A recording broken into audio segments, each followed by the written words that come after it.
वहाँ पे किसी तरह का कोई सरकार का आदान प्रदान नहीं था, सिर्फ जो है माल भाड़ा हम लोग सरकार को देते थे। तो तब से लेकर के आज तक जो श्रमिक माल गोदाम में अपना श्रमदान दे रहे हैं उनको किसी भी तरह का कोई सरकारी सुविधा उपलब्ध नहीं थी। हम उस महापुरुष अरुण कुमार पासवान जी का धन्यवाद करना चाहते हैं जिन्होंने समाज के अंतिम पंक्ति में गुजर बसर करने वाले एक श्रमिक के लिए उन्होंने सोचा कि इन लोगों को किस तरह से आजाद किया जाए। देश तो आजाद हो गया लेकिन हमारे माल गोदाम के श्रमिक आज तक आजाद नहीं हुए, जिसके लिए संगठन ने बहुत कठिन परिश्रम किया, बहुत से आंदोलन किए, संसद का घेराव हुआ, बहुत लोगों को इसमें अपना बलिदान देना पड़ा है। 20 से 25 साल के अंदर में हम लोग सरकार को अपनी बात सरकार के कामों तक पहुंचाने के लिए सक्षम हो गए। हमारे 13 डिमांड्स थे, 13 डिमांड्स को सरकार ने मानने के बाद में उन्होंने एक एसएसबी सोशल सिक्योरिटी बोर्ड बनाया, जो सोशल सिक्योरिटी बोर्ड 1953 का था और वो सोशल सिक्योरिटी बोर्ड रिवाइज होकर करके हमारा 2020 में नए रूप में आया। तो इसमें सरकार ने 4 लेबर कोड बिल्स बनाया। हम सभी लोग जानते हैं 4 लेबर कोड बिल जो है पास हुआ है। ये 4 लेबर कोड बिल है क्या हम में से कोई बता सकता है कि हम 4 लेबर कोड बिल को जानते हैं या उसके नियमों को जानते हैं? क्या आप लोग जानते हैं? नहीं जानते। सिर्फ आप लोगों ने सुना है सरकार ने 4 लेबर कोड बिल बनाया, जिसके आधार पर उन्होंने सारे श्रमों को डिवाइडेशन किया। जब ई श्रम कार्ड का उद्घाटन हुआ उस समय में रेलवे गुड्स एंड वर्कर के लिए कोई स्थान नहीं था। तो यही संगठन भारतीय रेलवे माल गोदाम श्रमिक संघ फिर से सरकार से लड़ गई कि हमारे लोग 9 लाख करीब सारे भारत में काम करते हैं, उनके लिए किसी तरह की कोई योजना क्यों नहीं है, हमको भी जो है सब विभाग में स्थान दिया जाए। तो फिर हमको warehouse worker railway goods and worker के कोड के नाम से एक स्थान मिला। तो उसमें भी हमने पंजीकरण स्टार्ट किया, क्योंकि सरकारी प्रोसेस में सरकार के नीति नियमों को मानना जरूरी है। ऐसा नहीं कि सिर्फ क्यूआर कार्ड बन गए, प्रोफाइल आईडी सरकार का तरफ से बन गया और हम लोग ज्वाइन हो जाएंगे। ये तो एक प्रोसेस था कि हम कितने मात्रा में है सरकार को बताना, कि सरकार को पता चले जिन इतने लाखों के तादाद में लोग जो है आज भी इन ठेकेदारों की तरफ से शोषित और पीड़ित हैं, इनको उनकी मजदूरी प्रॉपर नहीं मिल रही।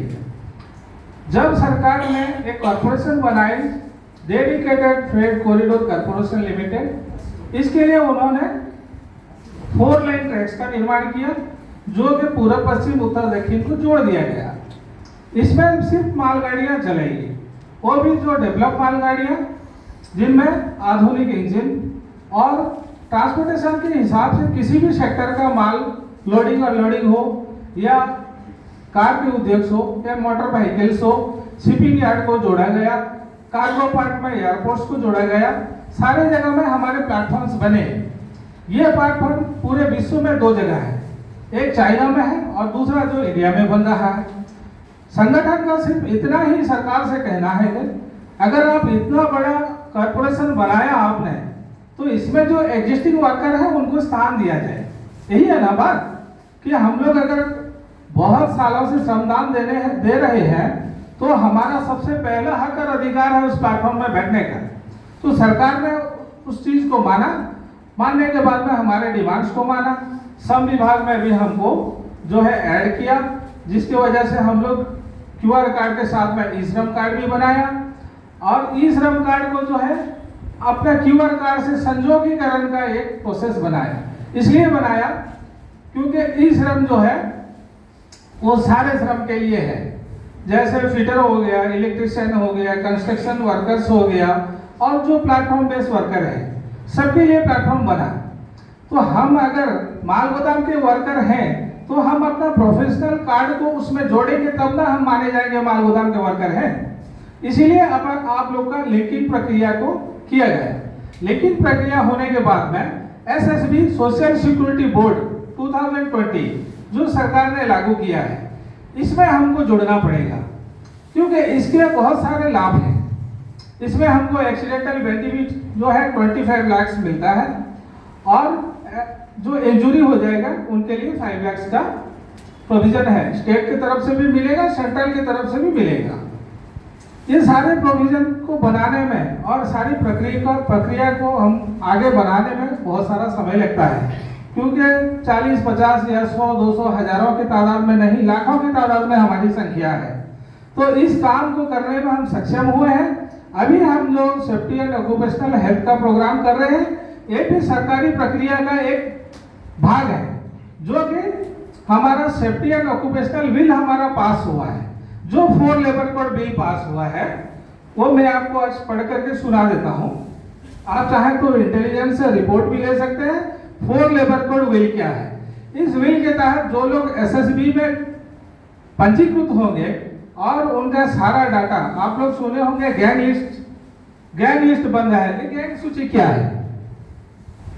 गैंग सूची बनाने के लिए इसलिए हम लोग मजबूर हुए क्योंकि हमारे मेंबर ऑल ओवर इंडिया में 9 लाख करीब है।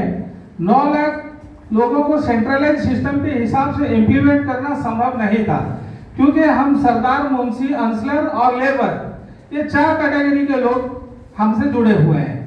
मान लीजिए वेस्ट बंगाल में कहीं पे 500 सरदार चाहिए, तो जो हम सरदार, मुंशी और अंसलर 9 लाख जमा किए हैं, उसमें से वो 5,000 को उठाएंगे वेस्ट बंगाल में डाल देंगे, 10,000 को उठाएंगे नागपुर में डाल देंगे।